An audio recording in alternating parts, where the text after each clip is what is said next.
EVM की बजाय ballot paper से कराएं। तो आप रिकॉर्ड उठा के बीएसपी का देख लो, जब तक बैलेट पेपर से चुनाव होता रहा, हमारा हर चुनाव के अंदर हमारी पार्टी का जनाधार बढ़ा है। ये वीडियो सुना आपने, ये आज का बीएसपी सुप्रीमो मायावती का बयान है मीडिया में। आज उनका जन्मदिन था। पूरे देश और दुनिया में उनके चाहने वाले, उनके समर्थक, उनके प्रति भरोसा जताने वाले जो लोग हैं वो इसे जन कल्याणकारी दिवस के रूप में मना रहे हैं। लेकिन भारत की जातिवादी, मनुवादी, ब्राह्मणवादी मीडिया की करतूत देखिए। जब आप सुनेंगे तो दंग रह जाएंगे। आज सारे टीवी, अखबार, वेबसाइट, जिसको हम लोग मनुवादी मीडिया कहते हैं, उसने खबर क्या चलाई कि मायावती किसी पार्टी से गठबंधन नहीं करेंगी। ये उसको खबर लगी। हो सकता है बहन जी ने किसी सवाल के जवाब में बोला भी होगा, लेकिन मैंने बीएसपी सुप्रीमो मायावती के ट्विटर हैंडल पर जो प्रेस विज्ञप्ति जारी किया गया है वो सुना। उसमें सबसे पहले उन्होंने तमाम बहुजन समाज के महापुरुषों का नाम लिया, उनके प्रति कृतज्ञता जताई। फूले, पेरियार, अंबेडकर, संत गाडगे। क्या किसी मनुवादी मीडिया ने ये बातें बताई आपको? नहीं बताई।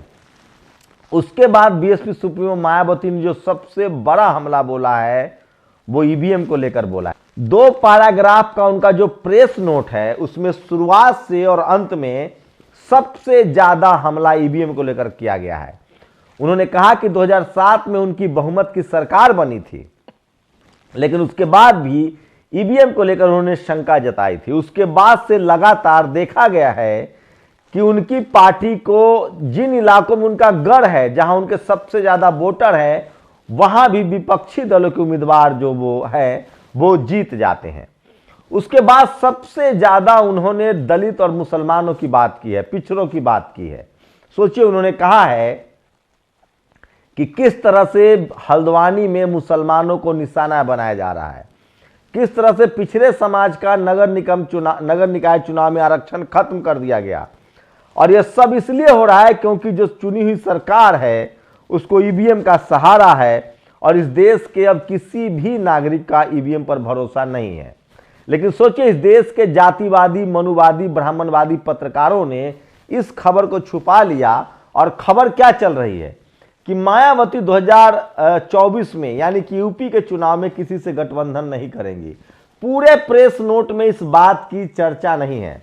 वहीं उन्होंने आरक्षण को लेकर साफ साफ कहा है कि जिस तरह से मंडल कमीशन कांग्रेस नहीं लागू करना चाहती थी, वो भी पूरी तरह से आरक्षण विरोधी है और बीजेपी उसी रास्ते पर चल रही है। और बीजेपी कांग्रेस के तरह ही सबसे घोर मनुवादी, जातिवादी पार्टी है। उनका कहने का लबोलुआब वो था। सपा का उन्होंने नाम जरूर लिया, लेकिन उन्होंने कहा है कि सपा ने जिस तरह से आरक्षण में प्रमोशन का बिल फाड़ा है वो ठीक नहीं है। बस उन्होंने इतना ही सपा के बारे में बोला है। हल्द्वानी पर उन्होंने बोला है कि वहां सुप्रीम कोर्ट से रोक लग गई, नहीं तो मुस्लिम समाज का घर तोड़ दिया जाता। और सोचिए, कांग्रेस पर भी उन्होंने हमला बोला है। बीजेपी को कांग्रेस का सौतेला भाई, उसी का भाई, उसी के पद चिन्हों पर चलने वाली पार्टी बताई है। लेकिन मायावती जी का जो पूरा फोकस था वो सिर्फ और सिर्फ ईवीएम पर था। रामचरितमानस पर भी उनसे सवाल पूछा गया, उस पर वो क्या बोली हैं वो भी बताऊंगा। लेकिन ईवीएम को लेकर उन्होंने साफ साफ कहा है कि ईवीएम भरोसेमंद नहीं है, ईवीएम पर लोगों को भरोसा नहीं है। और साफ साफ इस देश की जनता को लग रहा है जो कि ईवीएम की वजह से ही बीजेपी जीत रही है और ईवीएम की वजह से बड़ी गड़बड़ी हो रही है। उन्होंने यहां तक कहा कि जिन देशों में ईवीएम की खोज हुई, जहां ईवीएम बने हैं, अब वहां भी ईवीएम से चुनाव नहीं हो रहा है। उन्होंने कहा कि 2007 में उनकी सरकार बनी थी, उसके बाद भी ईवीएम पर संदेह जताया गया, लोग सुप्रीम कोर्ट तक गए, उसके बाद वीवीपैट लगाई गया, लेकिन वीवीपैट की भी काउंटिंग नहीं होती है। तो सवाल है कि मायावती जी ने जब ईवीएम के खिलाफ इतना कुछ कहा, बोला, पूरा प्रेस नोट ईवीएम से भरा हुआ है, तो इस देश के टीवी और अखबार के संपादकों को, पत्रकारों को, मालिकों को क्या जाता था? उन्होंने इस खबर को क्यों दबा लिया? उन्होंने कांग्रेस पर हमला को क्यों दबा लिया? उन्होंने बीजेपी पर हमला को क्यों दबा लिया? और सिर्फ यही खबर क्यों चला रहे हैं कि मायावती किसी से गठबंधन नहीं करेंगी? ये खबर क्यों चलाया जा रहा है? मैं इसलिए बता रहा हूं कि इस देश का जो टीवी और अखबार है वो जातिवादी है, मनुवादी है, ब्राह्मणवादी है। वो सही खबर भी लोगों को नहीं बताता है। वो सिर्फ और सिर्फ वो खबरें बताता है जिससे इस देश के मनुवादी, जातिवादी और ब्राह्मणवादी व्यवस्था को मजबूती मिले। मायावती जी के जन्मदिन पर उनसे पूछा गया कि रामचरितमानस पर बिहार के जो शिक्षा मंत्री ने कहा है उस पर आपकी क्या राय है। मायावती जी ने कहा कि मुझे इसकी जानकारी नहीं है। सोचिए, इसको भी छुपा लिया गया, ईवीएम को भी छुपा लिया गया, बीजेपी को जिन्होंने कांग्रेस का चचेरा भाई कहा है, उसी के पद चिन्हों पर चलने वाली पार्टी कही है, उसको भी छुपा लिया। लेकिन सोचिए इस खबर के मायने क्या है। मीडिया क्यों कह रहा है कि मायावती जी किसी भी पार्टी से गठबंधन नहीं करेंगी, इसी को फोकस क्यों किया जा रहा है, ताकि कल अगर गठबंधन हो तो मीडिया फिर से चलाए कि मायावती अपने बयान से पलटें। तो मैं फिर कह रहा हूं, इस देश में मीडिया की नजरों में लालू यादव, मायावती, कांसीराम, मुलायम सिंह यादव, शिबू सोरेन, हेमंत सोरेन, ये तमाम जो गैर सवर्ण पत्रकार नेता हैं वो कैरेक्टर एसेसिनेशन करता है, उनको करप्ट बताता है। इसलिए मैं कह रहा हूं कि इस देश की जो मीडिया है, इस देश का जो टीवी अखबार है, वो दरअसल टीवी अखबार नहीं, वो मनुवाद का, जातिवाद का, ब्राह्मणवाद का प्रचार तंत्र है। आपके घर में एक टीवी और एक अखबार, ये दो आरएसएस और बीजेपी मनुवादी, जातिवादी, ब्राह्मणवादियों का प्रवक्ता है। इससे सावधान रहिए। ये सिर्फ झूठ ही नहीं फैलाता है, ये सिर्फ जानकारी ही कम नहीं देती है, बल्कि ये जानबूझकर ऐसा खबर प्लांट करता है। अभी ये हिंदू मुस्लिम की खबरें चलाएगा, सपा बसपा की कैसे और लड़ाई तेज हो उसकी कोशिश करेगा।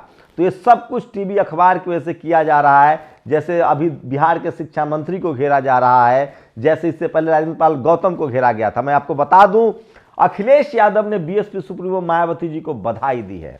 बिहार के प्रोफेसर चंद्रशेखर ने तो साफ कहा है कि वो संघी कहां गया जिसने बहन जी का अपमान किया था, अखिलेश यादव का घर क्यों धुलवाया गया था।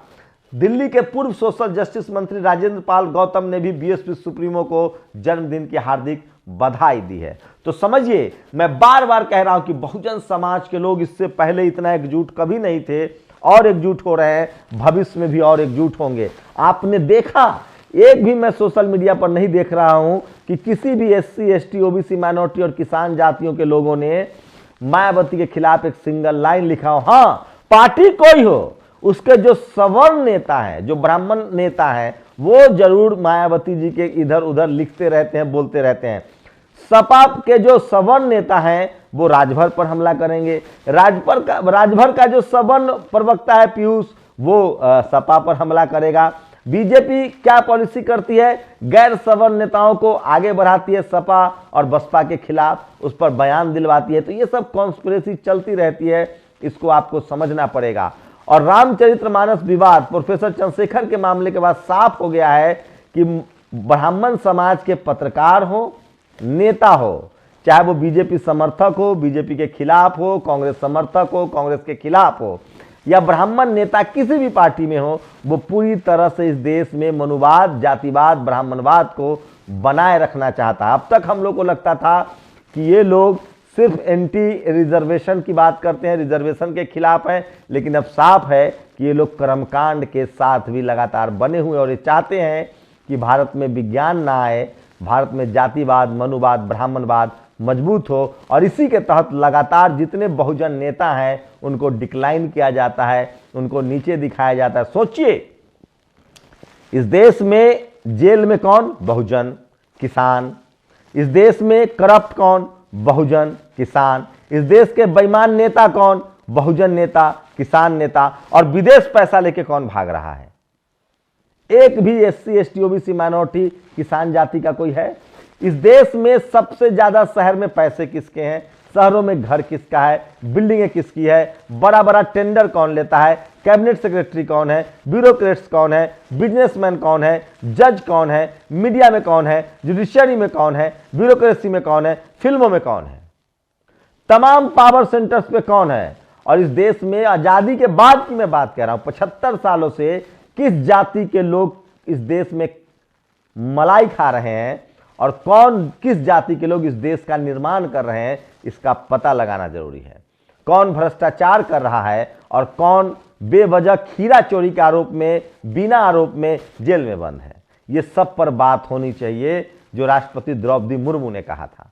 मैं इसलिए इस देश के तमाम एससी, एसटी, ओबीसी, माइनॉरिटी और किसान जातियों से कह रहा हूं कि आप इस देश के टीवी अखबार के बहकावे में ना आइए।